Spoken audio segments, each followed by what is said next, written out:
The Pacific Ocean, June 4th, 1942. A morning like any other, yet destined to become etched into the annals of history, a crucible where fates were forged and empires crumbled. Aboard the Japanese aircraft carrier Hiryu, 150 miles northwest of Midway Atoll, Lieutenant Mio Kobayashi's hand trembled. It wasn't from fear, but from the chilling certainty that the universe had just played a cruel, impossible trick. His pencil hovered over a navigation chart, marking coordinates that defied all logic, all intelligence, all prior knowledge. Across the ready room, Admiral Taman Yamaguchi, a man whose steely resolve was legendary, stared at reconnaissance photographs. His expression wasn't one of anger nor confusion, but a dawning, terrible comprehension.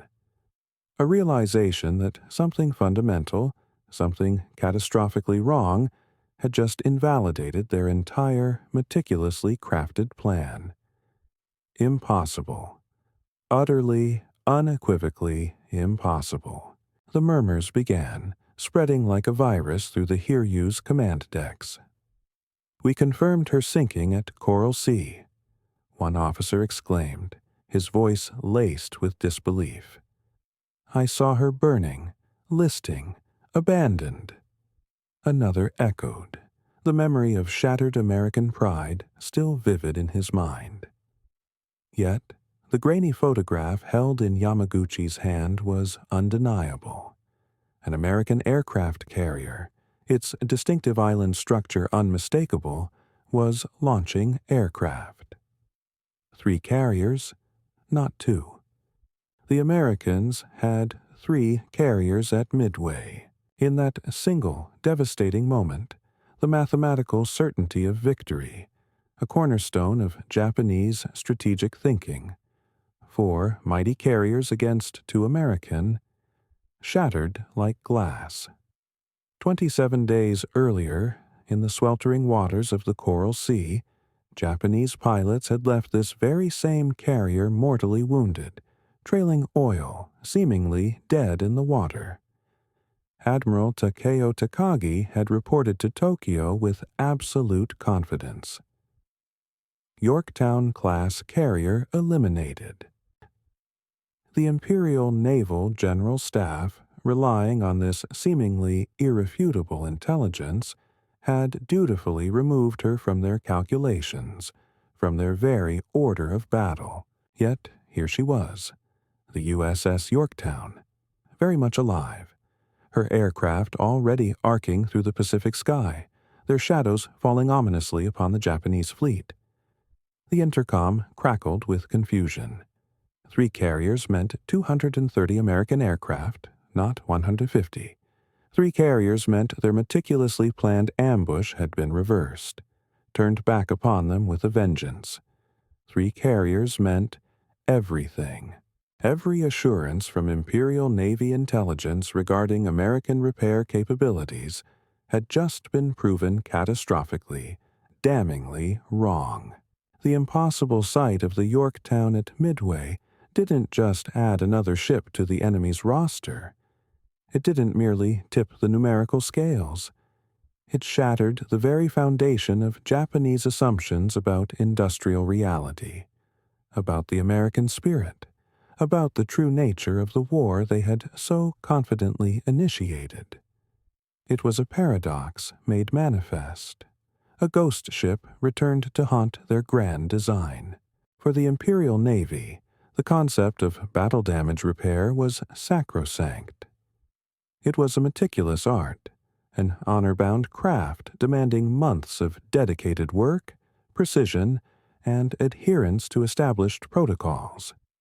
A carrier, they reasoned, with a 551-pound bomb hole punched through 5 decks, with ruptured fuel tanks, destroyed compartments, and mangled elevator machinery, would require a minimum of 90 days in the finest naval yard, perhaps even longer.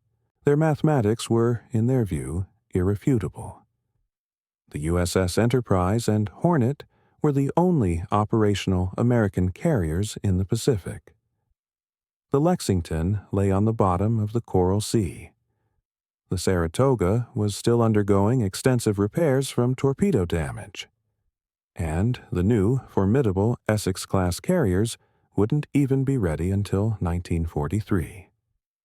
Japanese intelligence had confirmed this repeatedly, with what they believed was unassailable accuracy. But the cold, hard mathematics of naval engineering meant absolutely nothing to the SBD Dauntless dive bombers now plummeting toward Japanese flight decks.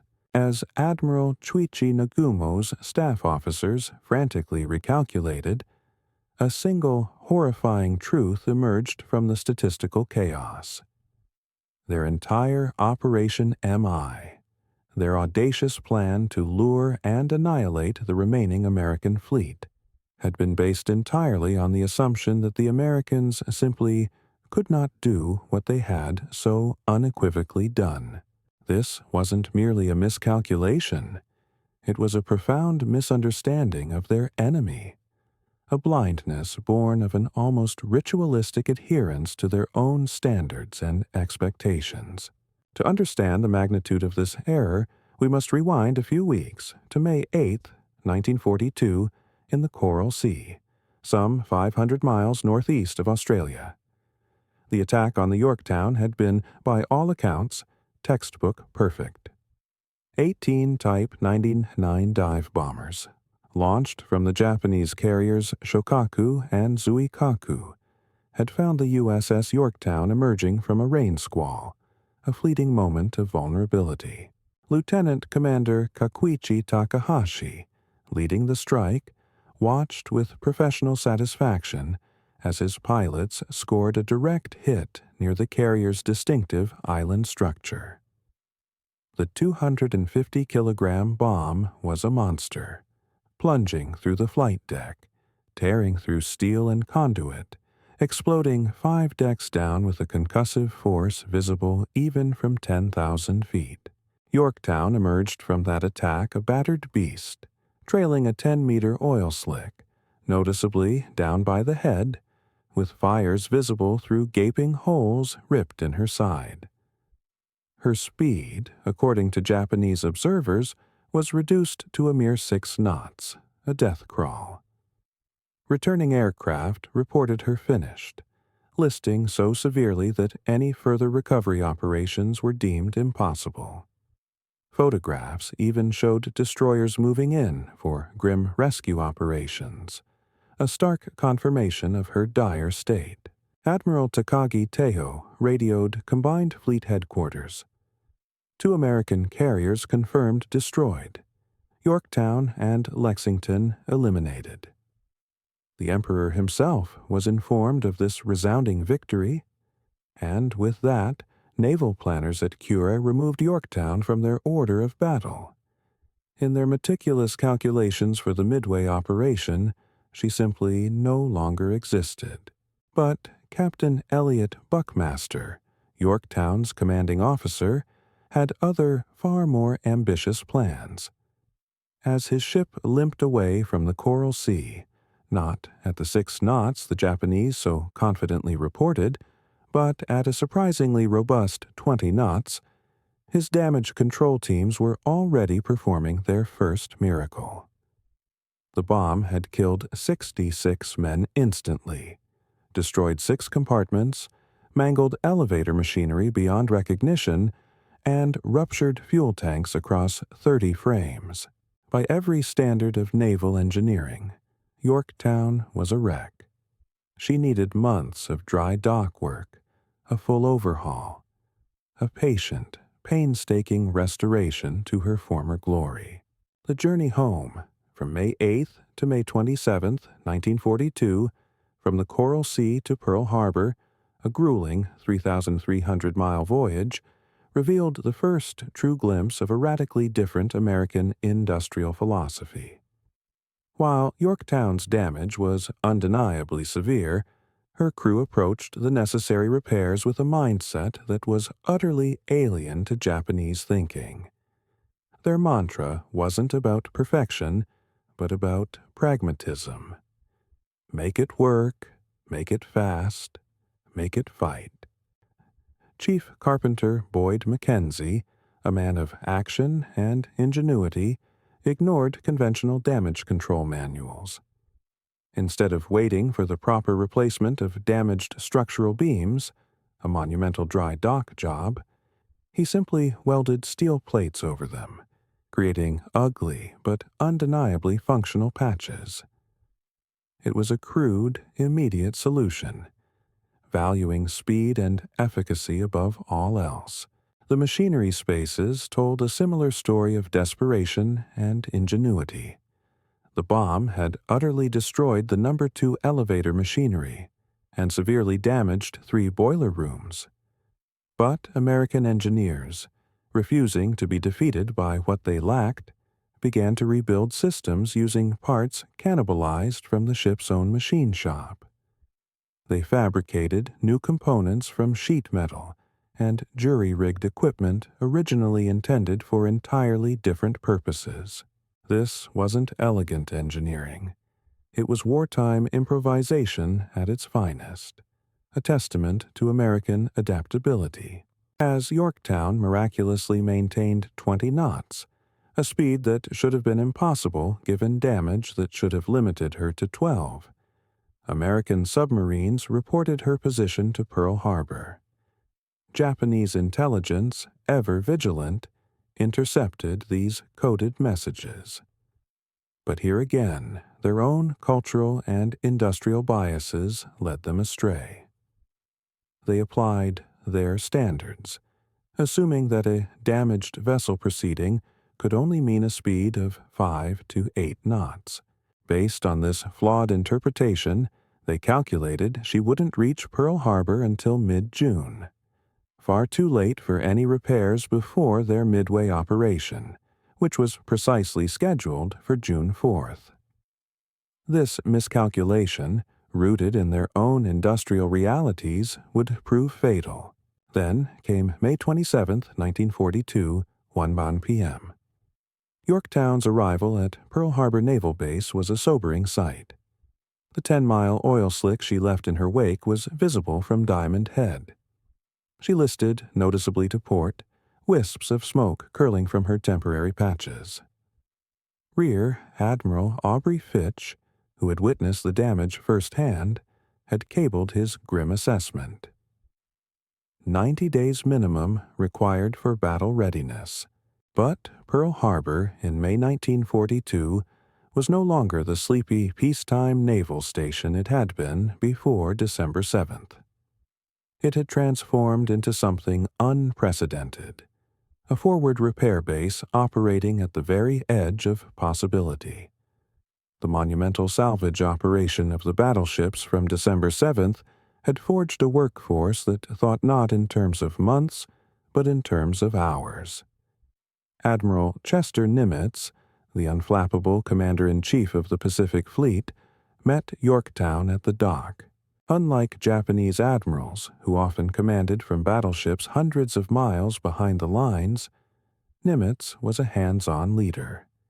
He waded through oil-slicked water in dry dock number 1, personally inspecting the damage even as the dock was still filling. His pants soaked, his hands black with oil, he turned to Captain Claude Gillette, the yard superintendent, and Lieutenant Commander H.J. Fingstag, the hull repair expert. His words, delivered with quiet intensity, hung heavy in the air. "We must have this ship back in 3 days." The silence that followed seemed to stretch into eternity, thick with the weight of the impossible. Fingstag, finally able to swallow, gulped, and managed a single, resolute response. "Yes, sir. This 3-day deadline wasn't arbitrary. It was an intelligence imperative, a direct consequence of the war's most crucial secret." In the basement of Building 1, a mere 400 yards from the dry dock, Commander Joseph Rochefort and his team at Station Hypo had cracked JN-25, the Japanese Naval Operations Code. They knew AF meant Midway. They knew the attack date, June 4th. They knew the Japanese order of battle, 4 carriers of the First Air Fleet, and most crucially, they knew the Japanese expected to face only the Enterprise and the Hornet. The Japanese believed Yorktown was eliminated. This intelligence transformed Yorktown's repair from merely urgent to absolutely existential. Without her, the Americans would face catastrophic 4-2 odds. With her, the odds would be 3-4, still unfavorable, but crucially, possible. Thus began the 72-hour marathon. May 28th, 5:30 a.m. Dry dock number 1. Before the dock had even fully drained, while water still swirled ankle-deep around their boots, 400 workers swarmed aboard Yorktown. They came from every shop on the base: welders, electricians, ship fitters, machinists, pipe fitters, sheet metal workers. Many had already worked through the night on other ships, on other repairs. They would now work for 72 straight, grueling hours. The repair itself defied every established Japanese industrial philosophy. Instead of careful planning, meticulous blueprints, and hierarchical approvals, the work proceeded as a kind of controlled chaos. Supervisors made decisions instantly, on the fly, driven by the singular imperative. Workers crossed traditional trade boundaries. The only rule, hammered into every weary soul, was deceptively simple: make her fight. The specific techniques employed would have horrified Japanese naval architects, steeped as they were in precision and perfection. Let's consider the bomb damage. The 551-pound bomb had ripped a path of destruction through 5 levels, from the flight deck down. Japanese doctrine would demand the meticulous cutting away of damaged steel, the fabrication of exact replacement sections, the painstaking rebuilding of each deck, layer by layer. The estimated time for such a process: 30 days. Pearl Harbor's solution was brutally pragmatic. Leave the damaged structure in place. Weld massive steel plates over everything. Shore up weakened areas with rough-hewn wooden beams, cannibalized from construction sites. Time elapsed: 18 hours. Then there were the fuel tanks. Near misses in the Coral Sea had ruptured tanks across 30 frames, contaminating vital fuel supplies. Japanese protocol demanded draining, cleaning, detailed inspection, and individual precise repair of each rupture. Time required: 2 weeks. The American solution: pump out the contaminated fuel. Seal the ruptures with quick hardening cement, the kind typically used for runway repair. Weld plates over everything else. Ignore tanks too severely damaged for quick repair, and simply seal them off completely. Time elapsed: 11 hours. And the machinery. 3 boiler rooms were damaged. Superheat capacity, critical for maximum speed, was reduced by 70%, limiting the ship's top speed to 27 knots instead of her designed 32.5. Japanese standards would demand complete replacement, a lengthy process. Pearl Harbor's approach: ignore the superheaters entirely, accept the speed reduction. Focus solely on restoring basic function, on getting steam to the engines. Time elapsed: 14 hours. This wasn't just about technical shortcuts, it was about a profound difference in priorities. Electrician Lewis Walters, a mere 21 years old at the time, later recalled with vivid clarity, "We didn't have time for proper repairs. We ran cables over decks instead of through conduits. We welded plates over holes instead of replacing damaged sections.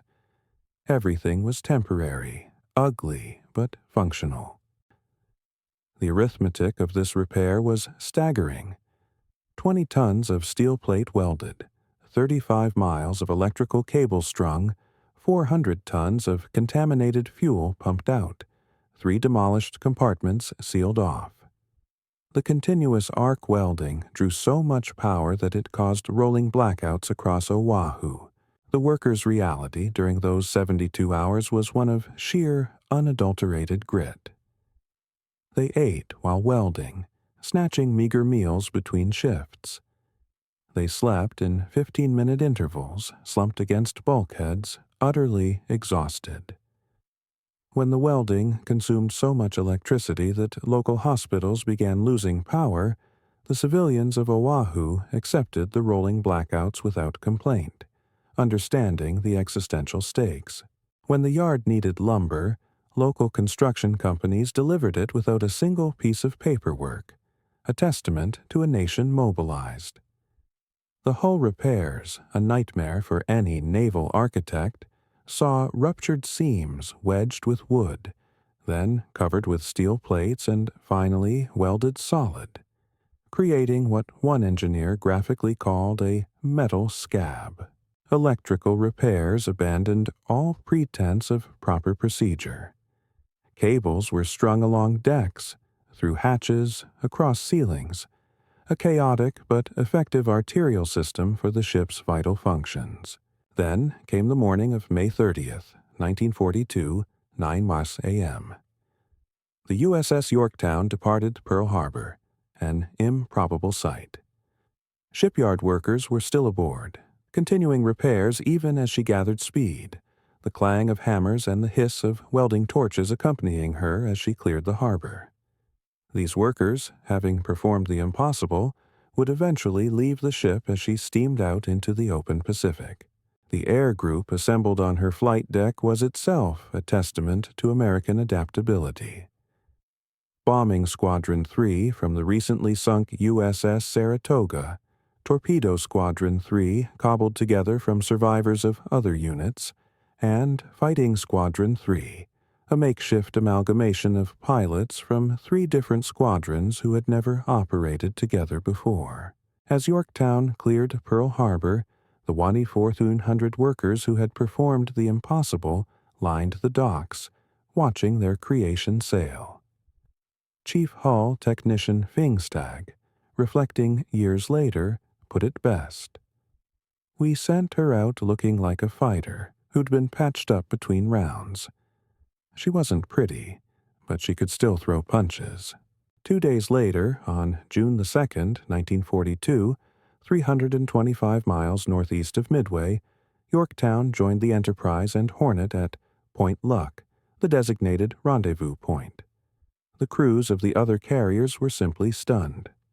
Commander W.D.E. McCluskey, Enterprise's Air Group commander, later wrote, "We knew Yorktown had been damaged at Coral Sea. We expected maybe she'd limp in as a reserve. Instead, she was launching aircraft, running flight operations, looking ready for battle. It was an electrifying sight, an immediate morale booster for the American fleet, and a profound psychological weapon for the battle to come." Admiral Frank Jack Fletcher, commanding from Yorktown, understood something even more crucial than the added firepower. Yorktown's presence wasn't just about adding aircraft, it was about shattering Japanese assumptions. In his final briefing to his staff, Fletcher articulated the core of their strategy. "The Japanese have planned this operation for months, every detail calculated for facing 2 carriers. When our aircraft appear over their fleet, that certainty dies." Aboard the flagship Akagi, Admiral Nagumo Chuichi conducted final preparations with what he believed was absolute, unshakable confidence. 4 formidable carriers, Akagi, Kaga, Soryu, Hiryu, with 248 combat aircraft against what their intelligence assured them were 2 American carriers with a mere 150 aircraft. The veterans of Pearl Harbor, battle-hardened and confident, against Americans who, in their eyes, had yet to win a decisive carrier battle. Captain Minoru Genda, Nagumo's brilliant air operations officer, had wargamed every conceivable scenario. Even if the Americans achieved surprise, Japanese pilot superiority and numerical advantage, he believed, would inevitably prevail. The only variable that could change this ironclad equation, Genda had concluded, would be the appearance of a third American carrier. And intelligence, repeatedly confirmed, insisted that was impossible. Yorktown was dead. Commander Mitsuo Fuchida, the man who had led the devastating attack on Pearl Harbor, was sidelined with appendicitis but remained as an observer. Years later, his words would echo with the bitter taste of hindsight. Our entire plan rested on intelligence that the Americans had two carriers. Not approximately two, not possibly three, exactly two. If wrong, everything was wrong. This quote, often understated, is arguably one of the most poignant testaments to the rigid, binary thinking that often plagued the Imperial Japanese Navy's strategic planning. Their system, for all its meticulous detail, struggled with ambiguity, with the unexpected, with the impossible. June 4th, the day of reckoning, began according to their plan. At 4:30 a.m., Japanese carriers launched 108 aircraft against Midway Atoll itself, a preemptive strike. Nagumo held another 108 aircraft in reserve for the anticipated American fleet, confident in his meticulously laid trap. Then, at 7:10 a.m., the first chink in the armor. A Japanese scout plane reported an American carrier sighted. One carrier was expected, within parameters. Nagumo, confident, ordered his reserve aircraft rearmed with torpedoes for ship attack, a time-consuming but necessary process. Then came the confusion. Another scout reported, appears to be two carriers. Still within calculations, if tight. The initial intelligence had been a little off, perhaps, but then the waves of American attacks began, each one a hammer blow to Japanese certainty. At 8:20 a.m., Torpedo Squadron 8 from Hornet attacked. Lieutenant Commander John Waldron, a man of incredible courage, led his 15 TBD Devastators against the Japanese fleet without fighter escort, a suicidal charge. All 15 were shot down. Only Ensign George Gay survived, floating amidst the wreckage. Yet, Waldron's sacrifice wasn't in vain. His squadron's desperate attack pulled the Japanese Combat Air Patrol, CAP, down to sea level, scrambling their defenses. At 8:40 a.m., Torpedo Squadron 6 from Enterprise attacked. 10 of 14 Devastators were shot down. No hits were scored, but again the defending Zeros were drawn low, their precious fuel being consumed in a frantic defensive dance. Then came 9:15 a.m., and with it, the moment of revelation, the terrifying unraveling of the Japanese grand strategy. Torpedo Squadron 3 from Yorktown began its attack runs. As 12 more Devastators commenced their desperate assault, Japanese lookouts counted the attacking aircraft, their voices rising in frantic alarm. Too many. Far too many. The mathematics were irrevocably, disastrously wrong. There were 3 American carriers, not 2. On Hiryu's bridge, Admiral Yamaguchi, a brilliant tactician, calculated rapidly, his mind racing through the implications. 3 carriers changed everything.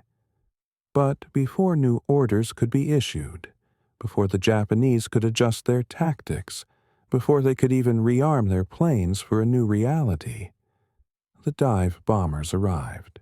10:22 a.m. The decisive moment, the turning point of the Pacific War. Lieutenant Commander Maxwell Leslie, leading Yorktown's Bombing Squadron 3, had initially gotten lost, a cruel twist of fate. But through sheer perseverance, he found the Japanese fleet by following a lone destroyer's wake. His 17 SBD Dauntlesses arrived over the Japanese fleet at the exact moment. As Enterprise's bombers, not by grand plan, but by a miraculous accident of Yorktown's delayed launch due to her still damaged boilers. From 14,000 feet, Leslie looked down upon a scene of incredible vulnerability. 4 Japanese carriers, their flight decks packed with armed and fueled aircraft, a catastrophe waiting to happen. Their combat air patrol, drawn low by the torpedo attacks, was out of position. Within 6 minutes, 3 Japanese carriers were burning infernos.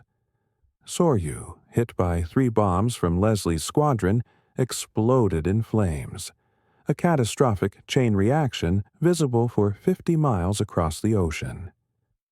Kaga and Akagi were also mortally wounded.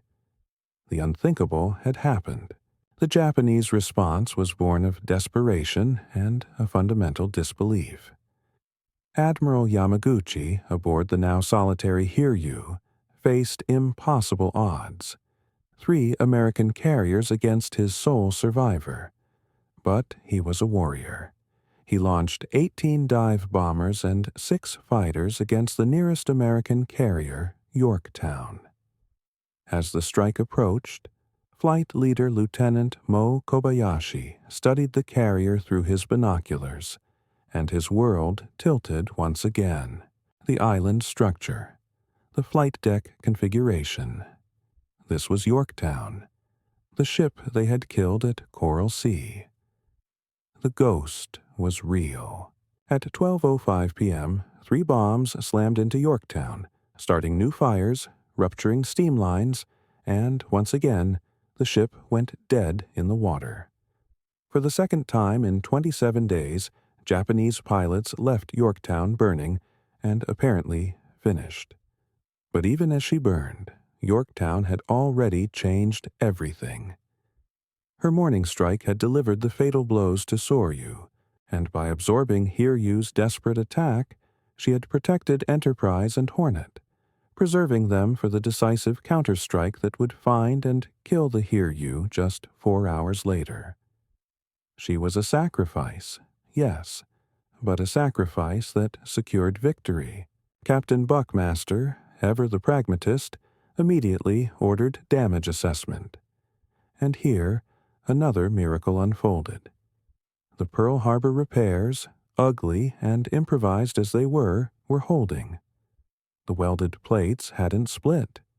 Chief Engineer John F. Delaney reported, "The Japanese bombs hurt us, but the Pearl Harbor repairs are solid. Give me 2 hours."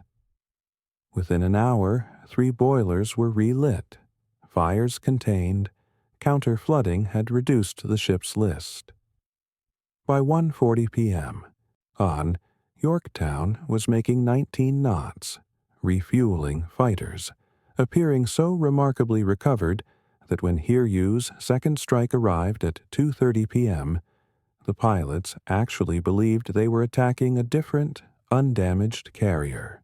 Lieutenant Tominaga Joichi, leading 5 torpedo bombers, all Hiryu had left, expected to find a burning, crippled Yorktown. Instead, he found a carrier underway, launching fighters.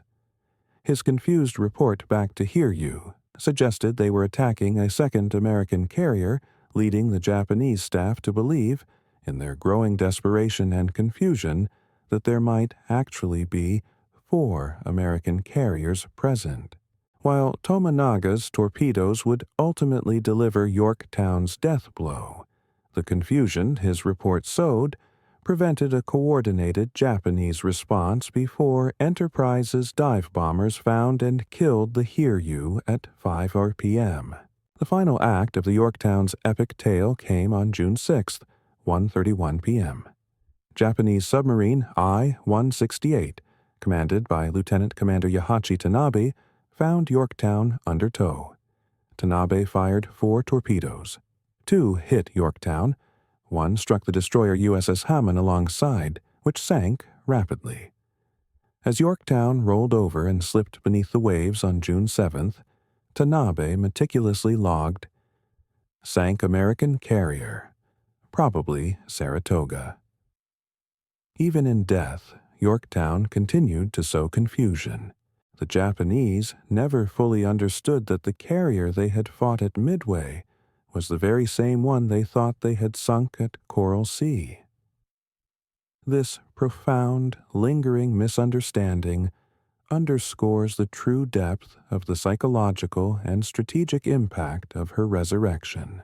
The mathematical reality, when finally tallied, told a staggering story. Yorktown's repair. Japanese estimate for similar damage, 90 to 120 days. American peacetime standard, 30 to 45 days. Actual time taken, 72 hours. Workers involved, 400 continuously. Combat effectiveness achieved, an astonishing 85%. The battle impact was nothing short of revolutionary.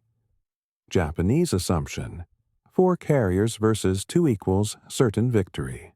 Actual situation: 4 carriers versus 3 equals rough parity, a fighting chance. Result: 4 Japanese carriers sunk, 1 American. The strategic multiplication effect was profound. Soryu was definitively sunk by Yorktown's aircraft. Yorktown absorbed 2 critical Japanese strikes that would otherwise have hit Enterprise or Hornet. A staggering 75 Japanese aircraft were destroyed attacking Yorktown.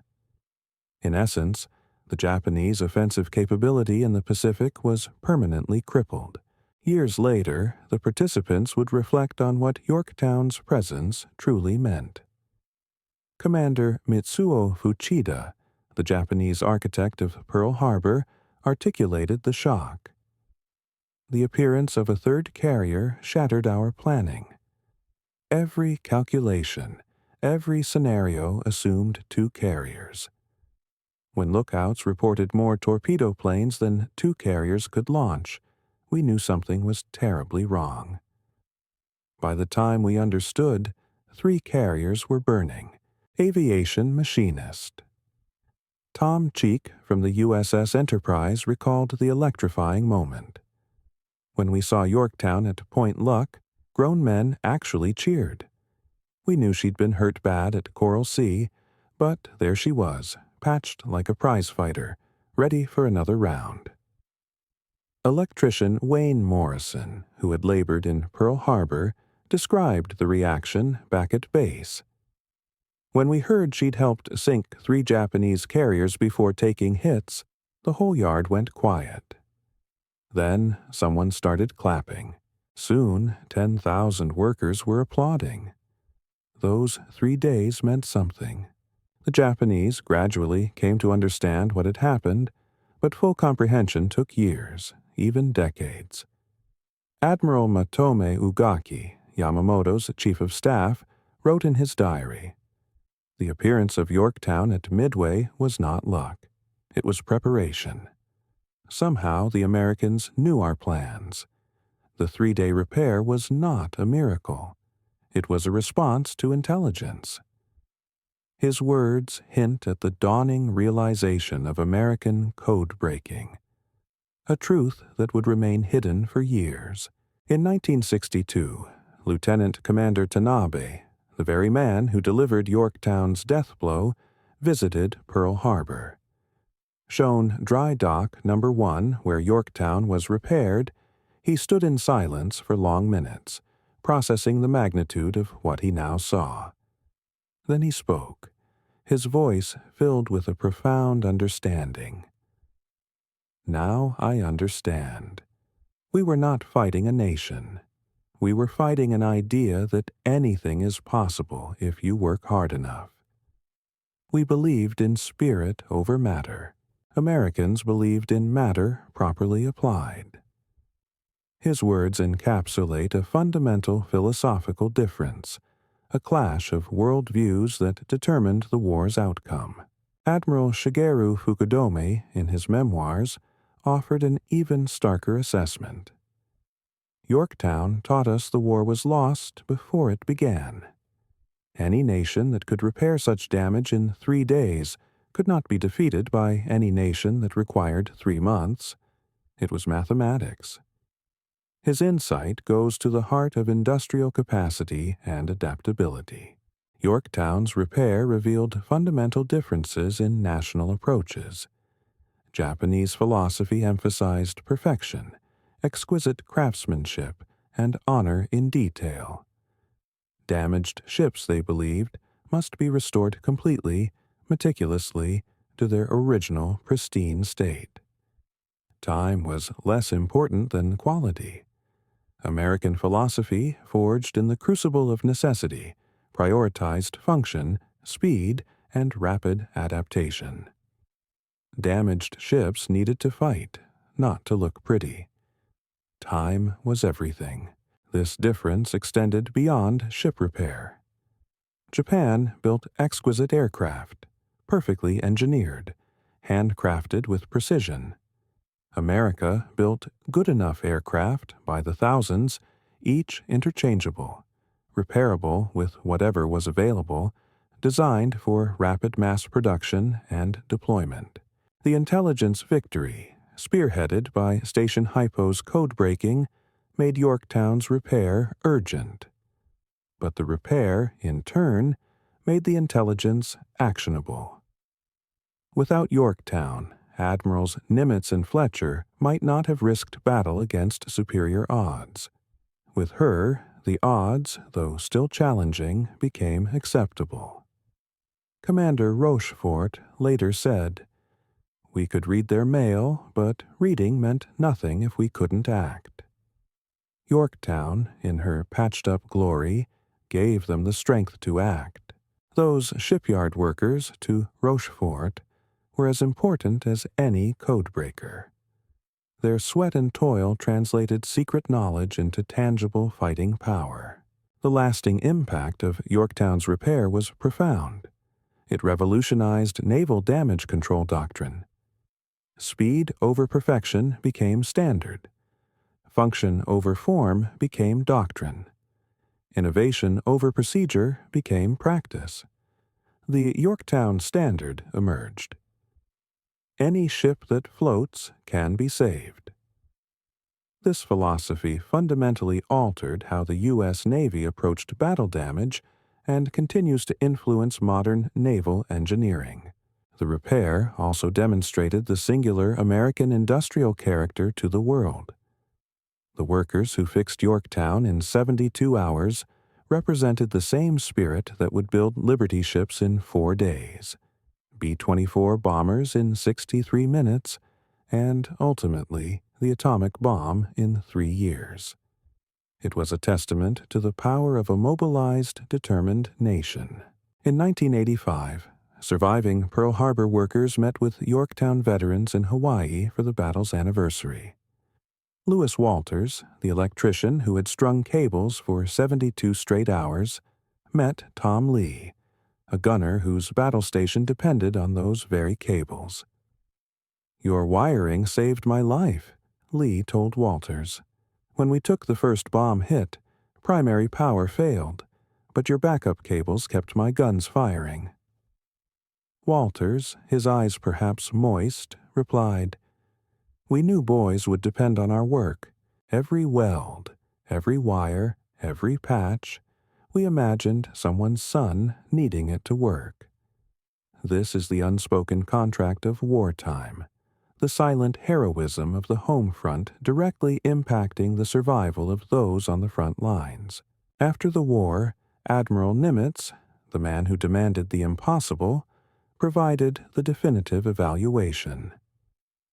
The 3 days Yorktown spent in dry dock may have been the most important 3 days of the Pacific War. Not because of the repair itself, remarkable though it was, but because of what it represented. American democracy mobilized. American workers committed. American industry unleashed. The Japanese, he concluded, came to Midway expecting to fight the America they imagined. Slow, soft, divided. Instead, they met the America that existed. Fast, tough, united. Yorktown was the proof. A ship they knew they had crippled appeared whole. When Japanese pilots saw Yorktown's aircraft over their carriers, they saw more than planes. They saw American will made manifest. They saw the future, a world where industrial might and human determination could overcome any challenge. The workers who repaired Yorktown didn't just fix a ship. They demonstrated a national characteristic that would win the war. In those 3 days, Pearl Harbor's workers proved that in America, impossible was just another word for not yet done. The numbers that define victory are stark and clear. Investment: 72 hours of labor, 400 workers, $2.2 million in materials, in 1942 money, 3 days removed from other crucial projects. Return: 1 Japanese carrier definitively sunk by Yorktown's aircraft, 2 major Japanese strikes absorbed, 322 Japanese aircraft destroyed in battle, 3,170 Japanese personnel killed, and, most importantly, Japanese offensive capability in the Pacific permanently ended.